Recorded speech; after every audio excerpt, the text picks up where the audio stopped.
Good morning. Officer Schmalacker, RNDC. Last year on December 3rd, our body scanned an inmate with short a contraband weapon in his mouth. We attempted to reason with this inmate to give up the weapon, but he refused. The inmate, still in restraint, stated over and over that weapon was nothing, and to just let him go to the housing area. We exited the search room and attempted to have this inmate return to a holding pen when he unexpectedly turned toward the captain. I placed my palm on his chest to stop him and ordered him to move toward the pen, while internally thinking about everything else that was going wrong in the intake at that moment. There were courts returning back from, there were buses on the gate returning from courts. There was an extraction about to take place.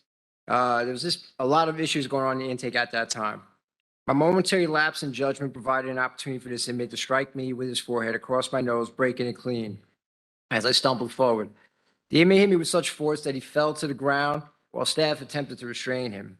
I was rushed to the clinic and given gauze as blood poured from my nose. Officers, captains, and depths came to check on me while I waited for EMS. Some even broke down in tears at the sight of me in this condition. While in the ambulance, I made the painful call to my wife to let her know that I had been assaulted. An officer's worst fear had become my reality, as I had to go home that night in a manner different from when I had left for work that day. My wife broke down when I got home that night. My children of a younger age barely recognized my banged up face and were crying. They wanted to know why someone would hurt their father. It pained my family to see me like that, but it hurts me more to know that every time I leave my house for work, my wife and children worry about me more now than ever before. What I want this board to understand was the thought process of this young man's mind that night at RNDC in the intake.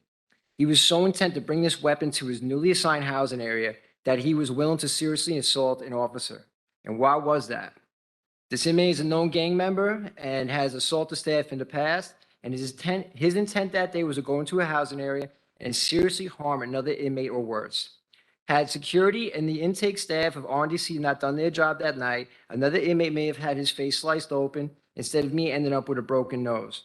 But this board doesn't want to focus on that, but would rather focus on how an assaultive inmate like this one that I just described should not be placed in a secure, restrictive housing area. That is the only option that is left here at Rikers Island for inmates of this nature. But yet we're here at a meeting discussing the elimination of all restrictive housing areas, or as some call it, solitary confinement. Rikers Island is not Shawshank Redemption. Inmates in restrictive housing that are locked out for 7 hours a day is not the whole as popularly described in movies. For almost 8 years of being a correctional officer, I've watched as this board has taken an inherently dangerous job and made it even more difficult for the men and women that wear the shield.